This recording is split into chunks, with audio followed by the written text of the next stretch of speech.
Welcome back to the Deep Dive. I'm your host, and I have to tell you, today feels, it feels a lot different than our usual shows. Yeah, it really does. Usually, we grab a business book or maybe pull out some interesting facts about productivity history, maybe learn a little something about how the world works, and then we move on. Right, a standard review. Exactly. But today, Oh, we are looking at something that feels less like a typical book and a lot more like like a tactical briefing. a survival guide almost. Yeah, an evacuation plan for the modern man. That's actually what it claims to be. It really is a heavy hitter today. I mean, I was reading through this over the weekend, and the urgency in the text is just palpable. It's not really asking for your attention, it's demanding it. It reads like a transmission from a bunker, honestly. That is the perfect way to put it. So the source material we are covering today is titled Manosphere Guilds, and the subtitle is Rebuilding Tradition, Recreating Institutions, and the Living Spirit of Western Civilization. Kamal. It is a massive title. It's a 2026 release by an author named Conrad Riker. And look, before we even take one step into this rabbit hole, and believe me when I say it is a deep, dark rabbit hole we're going down today, I have very specific instruction for you listening right now. Absolutely. If you want us to keep bringing you this kind of unfiltered, deep analysis of really controversial and complex topics, you need to hit like and subscribe right now. Yeah, do it right now. It supports the show, obviously, but it also signals to us that you want the hard truths and the deep dives, not just the surface level fluff. And I'll add to that because we are going to spend the next hour or so unpacking this text, but frankly, we can't cover everything. Not even close. This book is so dense. It is packed with legal citations, historical footnotes, economic theory. If you are listening to this and you start nodding your head, if you feel that sort of click of recognition that we're talking about, your actual life, do not hesitate. Go to Amazon Kindle, go to Google Play Books right now, and buy Manosphere Guilds by Conrad Riker. Yep, it's available right now. Our goal today is to show you exactly why you need this book in your library. And for those of you who want to stay plugged into this author's mindset on a daily basis, Yeah. you need to follow him at Conrad N. Riker on Substack. That's all one word, Conrad N. Riker. That is where the daily updates and the unfiltered reality are happening. Definitely worth checking out. Okay, so let's set the stage here. When we first picked up this book, what stood out to you immediately about the actual mission of the text? Because this isn't just about, how to be a better man, is it? No. It's not wash your face and stand up straight. No, it is definitely not self-help in that traditional sense. It's not really about fixing you, it's about surviving them. Surviving them. Right. Riker's mission is much more aggressive than your standard self-improvement book. He is arguing that we need to confront the fact that Western institutions, and he lists basically all of them, right? Yeah, marriage education, corporate America. Even the churches. He argues they have been completely captured. Yes, infiltrated and hollowed out by what he explicitly calls feminists and Marxists. So his mission with this book is to provide a blueprint for literally rebuilding civilization from the ashes of what he terms the gynocentric order. The gynocentric order. It reads like a war manual, honestly. That's how it feels. And I think we need to be very clear about who the target audience is for this. Yeah, we do. Riker isn't writing this for the guy who is perfectly happy with the status quo. He explicitly states this is for the red-pilled, for the men's rights activists, the MRAs, and really for any man who looks at the world today and feels deep down like the system is rigged against him. Right. And we should probably issue a clear disclaimer right here at the top for you, the listener. Good idea. We are acting as your guides today. We are reviewing the text, and we're going to report on Riker's arguments, his specific red pill logic, and his historical analysis completely impartial. Exactly. We are reporters here. We aren't here to endorse these views or condemn them. We are just here to explore the architecture of his argument so you can understand exactly what is being said in this sphere. We are stepping into his framework to understand the world exactly as he sees it. Perfectly said. So let's get into the core thesis then. Riker calls it the gynocentric illusion. That's a huge phrase. What is he actually saying when he uses those words? The basic premise is that we are living in a society that has effectively declared war on male nature. Okay. Riker argues that everything about being a man competence aggression logic, the fundamental drive to build, is being actively suppressed by modern culture. But the illusion part is critical, right? Exactly. The illusion part is where it gets interesting. He argues that society pretends it doesn't need men. It pretends the future is female. Right. You see that slogan everywhere. But simultaneously, he says that same society relies entirely on men to keep the power grid running, to keep the roads paved, to keep the sewage systems working, and frankly, to pay the majority of the taxes. He calls it a parasite-host relationship. He does. In his view, the culture completely despises the very masculinity that is absolutely required to keep the lights on. And he connects this to a very specific historical strategy, doesn't he? The long march through the institutions. Yes, this is a massive part of his historical context. He references Antonio Gramsci and the Frankfurt School. For those who don't know, who were they? These were Marxist thinkers back in the early 20th century. They realized that the West was just too strong to be defeated militarily or even through standard economic revolution. Because the workers in the West weren't rising up. Right, they were too happy with capitalism, they had cars, they had refrigerators, they weren't going to start a violent revolution. So Gramsci proposed something else, a cultural hegemony. Meaning what exactly? The idea was to slowly infiltrate the culture-making institutions. The universities, the media, the church, the entertainment industry. And Riker argues they succeeded. Completely. He argues they systematically replaced the historic masculine archetypes, like the warrior, the philosopher, the builder, with what he calls a neurotic, effeminate counter-hegemony. Wow. The goal, he says, was to make the traditional virtues of the West look like actual mental pathologies. So stoicism becomes... Emotional repression. And leadership becomes... Toxic masculinity, exactly. Yeah. And the instinct for protection becomes controlling behavior. It's a total inversion of values. And it's interesting because Riker doesn't just rant about this. He tries to use very strict logical frameworks to back it up. Yeah. He keeps bringing up what he calls irrefutable syllogisms. Yeah, he leans heavily on logic. He frames the current system as a casino. I found that to be a really striking analogy. That is a powerful metaphor, and he breaks it down very logically. He says, imagine a casino. You walk in the door, and the house immediately takes half your assets right at the entrance. And that represents taxes and the basic cost of living. Right. Then you sit down to play cards.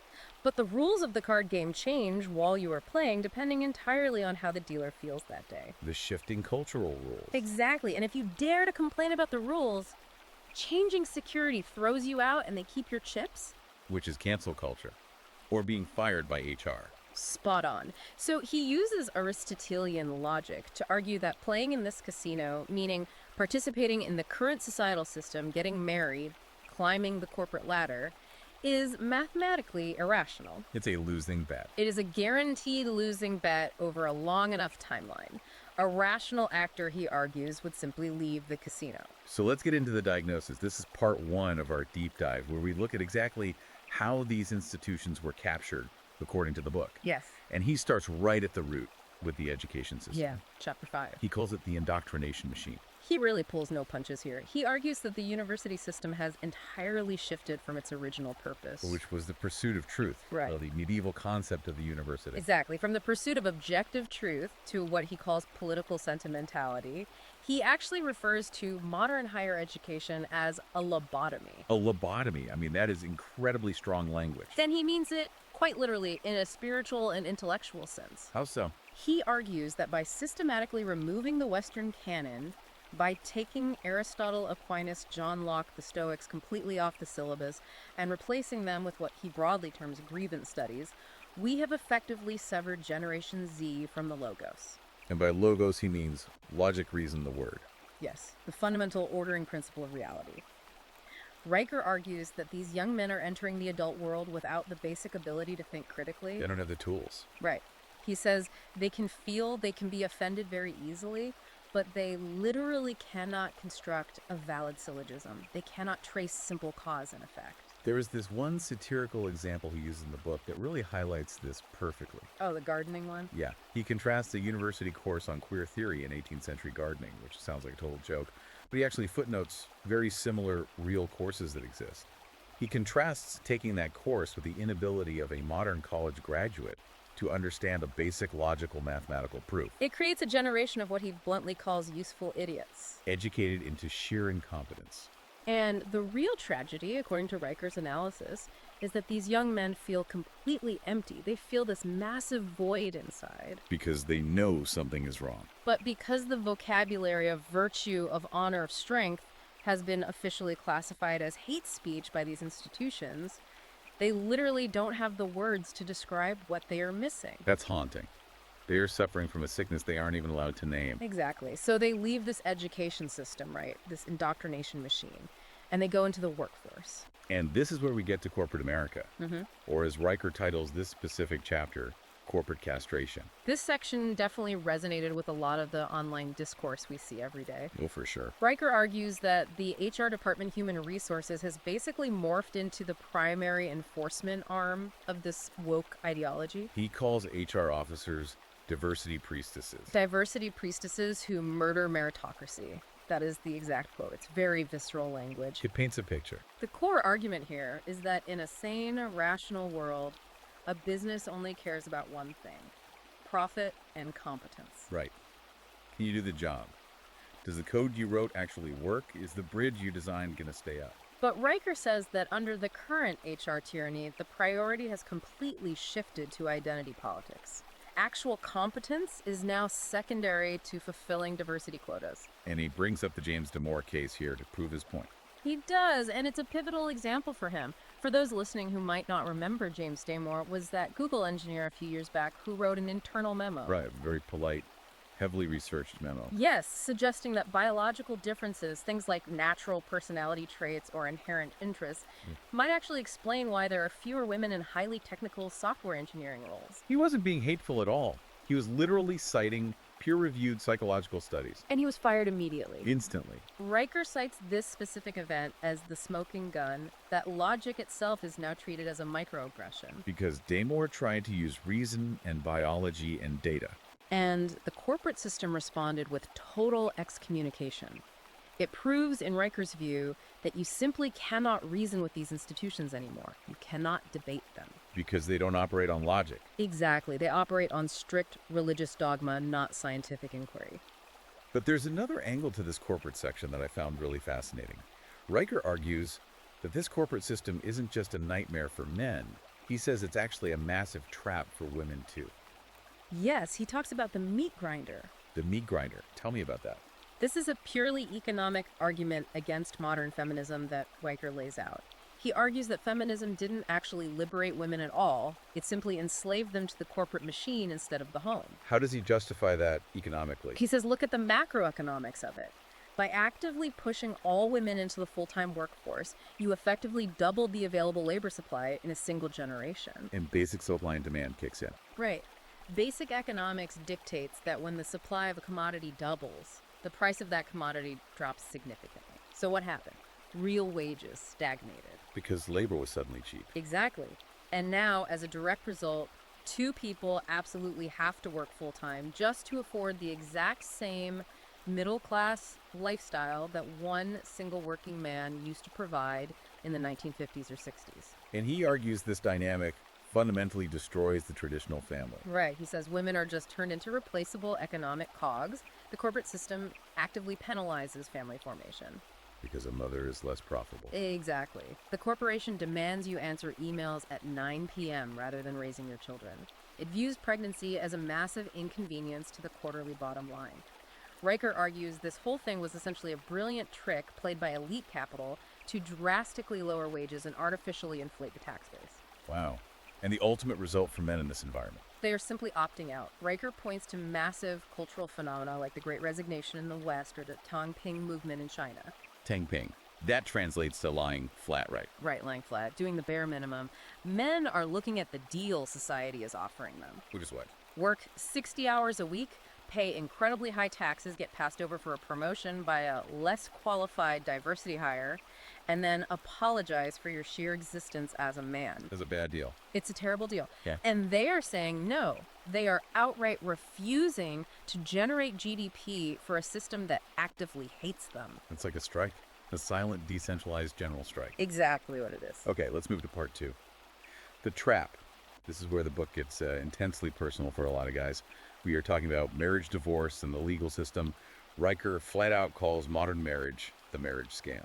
He does. and he views it strictly through a cold economic and legal lens. He says marriage in the modern West is absolutely no longer a religious sacrament. It is purely a liability transfer agreement. A liability transfer agreement. That has to be the most unromantic definition of marriage I have ever heard in my life.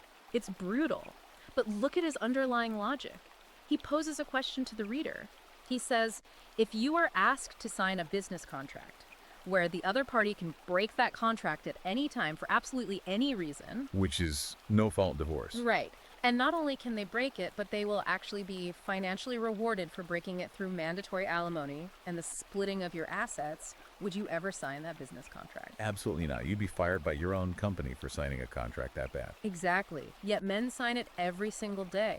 Riker argues this is purely because men are heavily deluded by what he calls the Disney narrative. They think it's about love and romance, while the state is operating strictly on predatory contract law. He illustrates this with a story, the parable of Gary versus Tyler. This is a central narrative pillar in the book. Let's really unpack Gary first. Sure. Gary is the good guy. He is the exact guy that society and his parents told him to be. The blueprint. Right. He's a software engineer. He works incredibly hard, 60 hours a week. He buys the modest house out in the suburbs. He is a steadfast provider. He pays his taxes. He pays his taxes. He never raises his voice. He helps out with the household chores. He does everything right, according to the modern script. And how does the story end for poor Gary? It ends in absolute disaster. Riker describes how after 10 years, Gary's wife simply gets bored. Lord. She feels unfulfilled.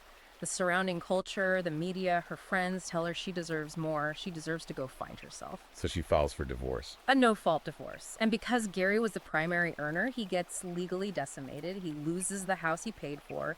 He only gets to see his kids maybe 4 days a month if he's lucky. And his standard of living plummets. He is living in a tiny studio apartment, handing over 40% of his net income to a woman who voluntarily chose to leave him. Riker says Gary has effectively become an indentured servant in the very nation he helped build. It's a crushing story. And then on the other side of the coin, there is Tyler. Tyler the Tatted. He is the absolute antithesis of Gary. Describe Tyler. Tyler is a part-time bartender. He has neck tattoos. He rides a loud motorcycle. He has 3 different kids by 3 different women baby mamas, in the parlance of the book. And financially? Tyler has 0 assets. He owns nothing. He contributes absolutely nothing to the national tax base. And what happens to Tyler in this system? He thrives. He lives totally tax-free on what Riker calls the good vibes economy. Modern women actively compete to fund his lifestyle because he's exciting and dangerous.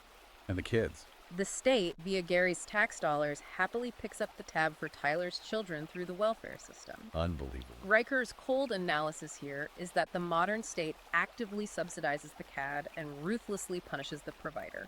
The entire incentive structure of civilization has been completely inverted. Being responsible is punished, while being chaotic is subsidized. That is the exact thesis of that chapter. It's a chilling comparison when you lay it out like that. And he doesn't just use fictional parables either. He backs this up with real-world documented horror stories, like the case of Kevin Kennedy. That was genuinely the hardest part of the book to get through. It was incredibly dark. Kevin Kennedy was a real man living in Georgia. He was diagnosed with stage 4 cancer. He was actively dying. And what did the courts do? Riker details how the family court system mercilessly liquidated Kevin's remaining assets while he was literally lying on his deathbed. For child support or alimony? Alimony arrears. They actually threw him in jail for failure to pay, even though he was physically decimated by chemotherapy and completely unable to work. That's monstrous. Riker points out that the court simply didn't care about his terminal condition. They only cared about extracting the wealth.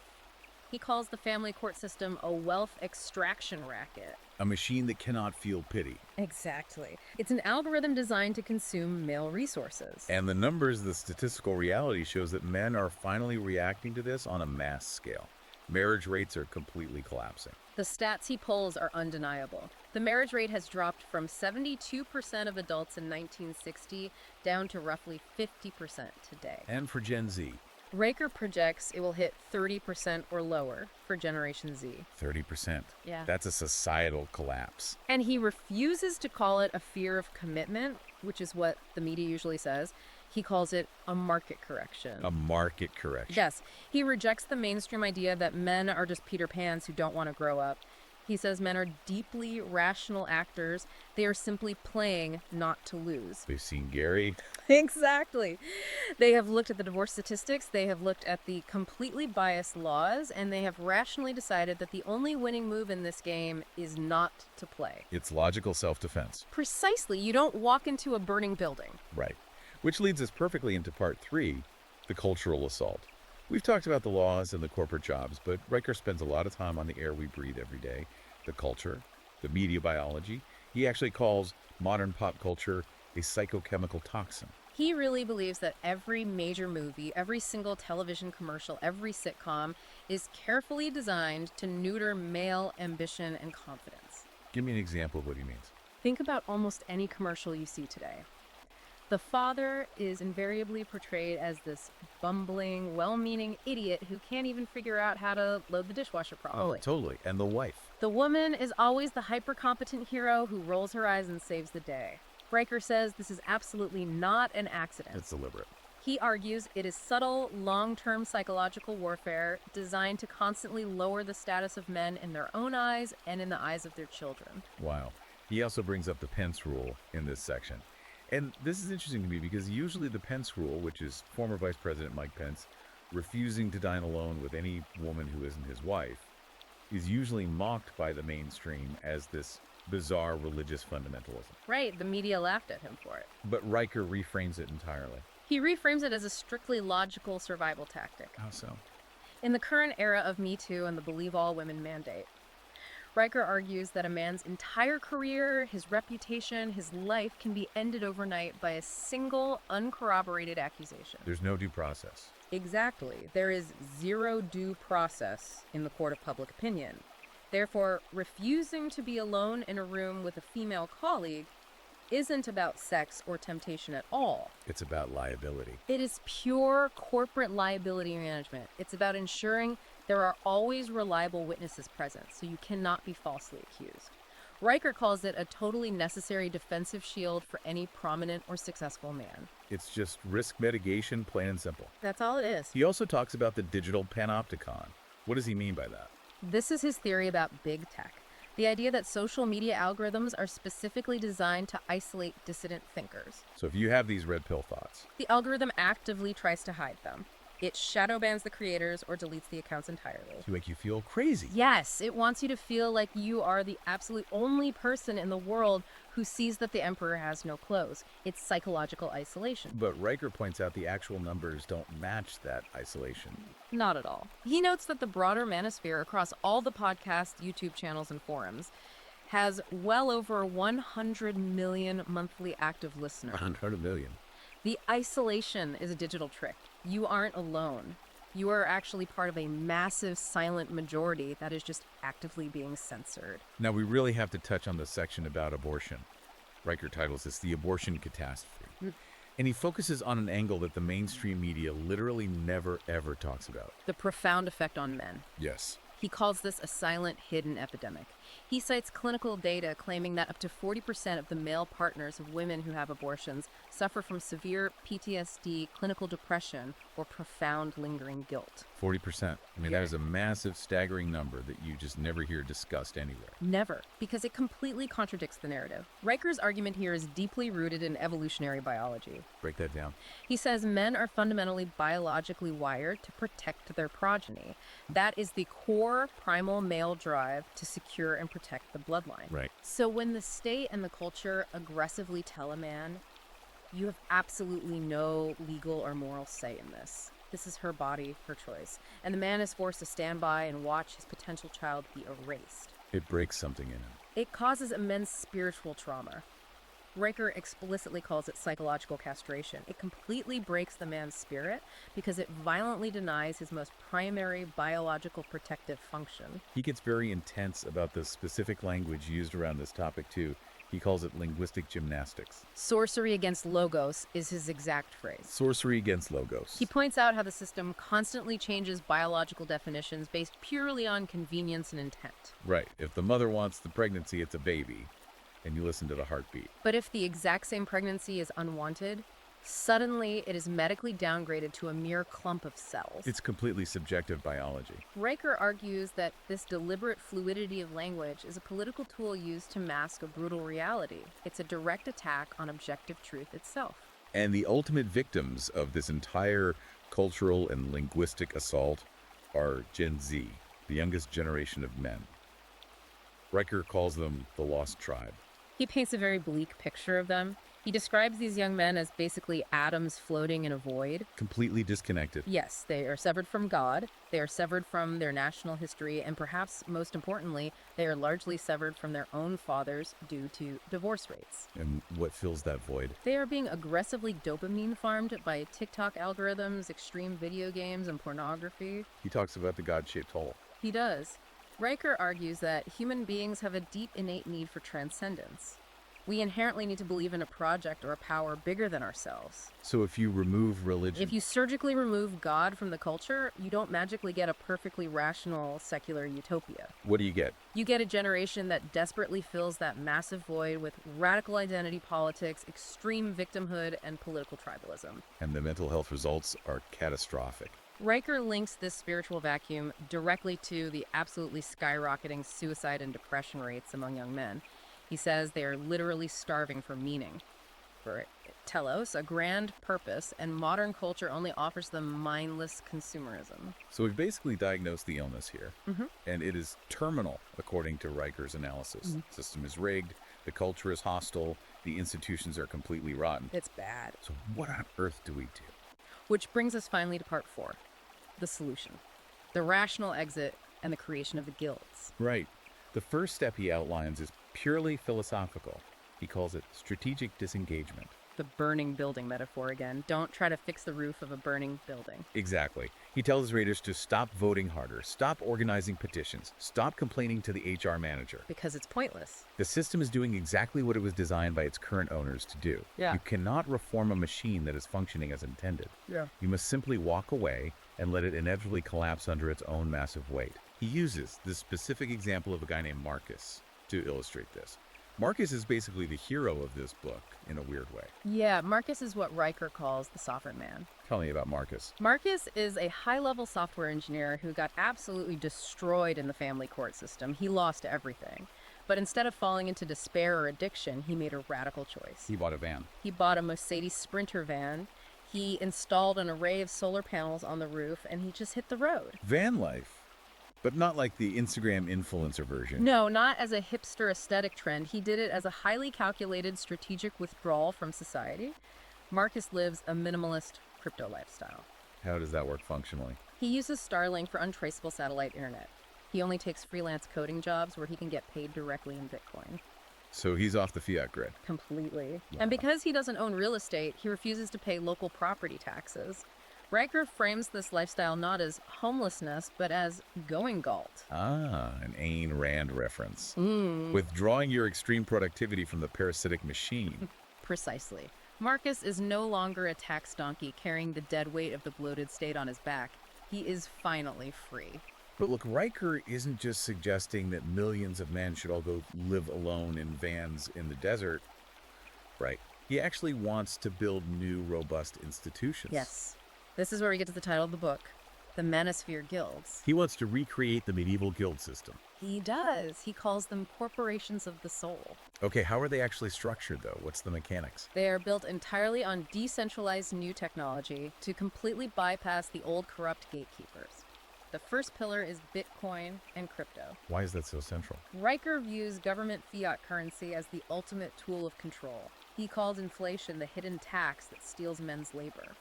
Crypto represents unbreakable financial sovereignty. And the second pillar? The gig economy. He desperately wants men to become independent contractors. Why is the legal contractor status so vitally important to his plan? Because it completely bypasses HR. Ah, the diversity priestesses. Exactly. If you are a W-2 employee, you are a captive audience subject to the employee handbook, the mandatory DEI seminars, the constant threat of HR complaints.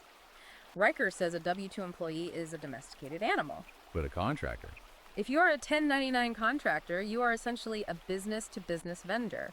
You do the agreed upon work and you get paid the invoice. They can't force you to take a sensitivity training class. Right. They can't mandate your speech or your politics.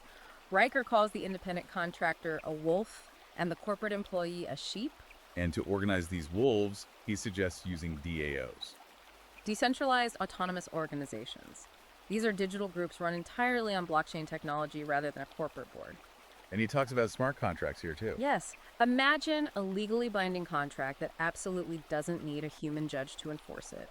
The computer code automatically executes the payment the second the job is verified as done. So this completely bypasses the traditional legal system. Which Riker firmly believes is hopelessly biased against men anyway. It's replacing corrupt human judges with immutable code. Code is law. He literally calls this parallel system the New Jerusalem. It's a grand vision of a completely parallel society. He even proposes a futuristic voting system for these guilds where your voting power is directly tied to your net tax contributions. Oh boy. And he asserts, which is highly controversial, that men are essentially the only net positive tax contributors to the modern state over a lifetime. That is his mathematical claim, yes. So in his new guilds, only those who actually build and fund the society have a say in how it's run. And he has this enforcer concept, the Missi Dominici. Yes, the envoys of the Lord. He takes this straight from Charlemagne's empire. What's the modern equivalent? He compares the elite guild members to these secret historical envoys. They completely bypass the corrupt local governors, which in our time would be the HR ladies, the university deans, the media critics, and they enforce absolute standards of merit and excellence directly. It's a way of forcefully reclaiming the culture without ever asking for permission from the current authorities. But Riker makes a point that you can't possibly build a new parallel civilization if you are weak mentally or physically. Which leads us to part 5, the philosophical armor. Right. He goes extremely heavy on classical Stoicism in this final section. He argues we need to aggressively reclaim logos. He actually gives very specific, highly tactical debate advice for men dealing with the modern world. Let's hear it. He says, quote, "Do not ever try to out-emotion a crying woman." Okay, what does he mean? He means if you are in an argument, whether at work or in a relationship, and the other person starts crying or screaming or feigning deep offense, Riker says you must recognize that as a deliberate tactic. It's manipulation. It is an emotional manipulation designed specifically to get you to drop your logical framework and apologize. He says you must use the cold, hard steel of logic. How do you do that in the moment? You demand premises. Yeah. You demand empirical data. You maintain your emotional frame entirely. If you enter their chaotic emotional frame, you have already lost the debate. He also brings up the Stockdale paradox, which I thought was a brilliant historical parallel. It's deeply inspiring, actually. Admiral James Stockdale was an American prisoner of war in Vietnam. He was held at the infamous Hanoi Hilton for years. And he survived when many didn't. Why? Riker explains that Stockdale survived specifically because he wasn't a blind optimist. The optimists died. Yes, Stockdale noted that the optimists were the ones who said, "We'll definitely be rescued by Christmas." And when Christmas passed, they said, "We'll be out by Easter." And then what? When years went by, they literally died of broken hearts. They lost hope. Stockdale's philosophy was, I absolutely will get out of here alive eventually, but it won't be by Christmas. He accepted the brutal present reality. Exactly. You must face the horrific reality of your current situation without ever losing faith in the ultimate victory. Riker says men today are essentially POWs in a hostile culture war. So be like Stockdale. Admit the situation is absolute hell, but know with certainty that you will eventually win. And part of that survival is a daily practice he calls the evening review. This is a classic Stoic mental exercise. Every single night before sleep, you ask yourself very hard questions. Did I act with true virtue today? Did I control my temper when provoked? Did I seek actual wisdom? Why is this internal review so important to his framework? Because Riker says you desperately need an internal scoreboard. The external scoreboard, meaning mainstream society, is completely broken. Right, society calls your virtues toxic. Exactly. Society calls you toxic and problematic, so you must know internally through rigorous self-auditing that you are in fact virtuous. And he pairs this mental toughness with extreme physicality. Yes. Cold plunges, extended fasting, heavy weightlifting. He views all of this as literal evolutionary warfare against a soft, dying system. How does lifting weights fight the system? Because the system actively wants you to be a physically weak, fat, dopamine-addicted, docile consumer. Therefore, becoming a highly ripped, incredibly disciplined stoic is the ultimate act of physical rebellion. Your body is your fortress. Your body is the one single piece of property the state absolutely cannot confiscate from you. So make it a weapon. Man. So bringing it all home now, the outro. Riker paints a very vivid vision of the distant future. He calls it the 1,000-year golden age. He truly believes the current Western order is completely doomed. He says it's built on a gynocentric lie that mathematically cannot pay its massive debts. That's going to default. And when that inevitable collapse happens, he says the singularity occurs. The singularity. Meaning what in this context? The point where the parallel economy, the network of Manosphere Guilds we talked about, becomes the only functional structure left standing in the rubble. They inherit the Earth. Yes, because they will literally be the only capable men left who actually know how to build things, fix things, and maintain order. Incredible. And he leaves the reader with one final, very provocative thought at the end of the book. He does. He asks the reader a direct question. Are you a tax donkey? A mindless beast of burden pulling the cart for a system that actively hates you? Or are you an architect of reality? Architect of reality. That is the ultimate challenge right there. And look, if you're listening to this, we have covered a massive amount of ground today. I really have. But honestly, we have barely even scratched the surface of the sheer tactical depth contained in this book. Riker goes into incredibly specific crypto investment strategies, highly detailed legal defensive breakdowns for divorce, and actual physiological medical advice that we just didn't have the time to get into today. It's true. If you want the full comprehensive evacuation plan, you simply need to read the book yourself. So do it. Go to Amazon Kindle. Go to Google Play Books. Right now. Buy Manosphere Guilds by Conrad Riker. This isn't just a book to sit on your shelf. It's a weapon for your mind. And if you want to follow the ongoing mission day by day, subscribe to Conrad and Riker on Substack, and be sure to follow Conrad Riker on Twitter for his real-time thoughts. Time to seize your agency, guys. Please like and subscribe to the Deep Dive right now so we can keep bringing you this level of analysis. We will see you next time. Stay logical out there.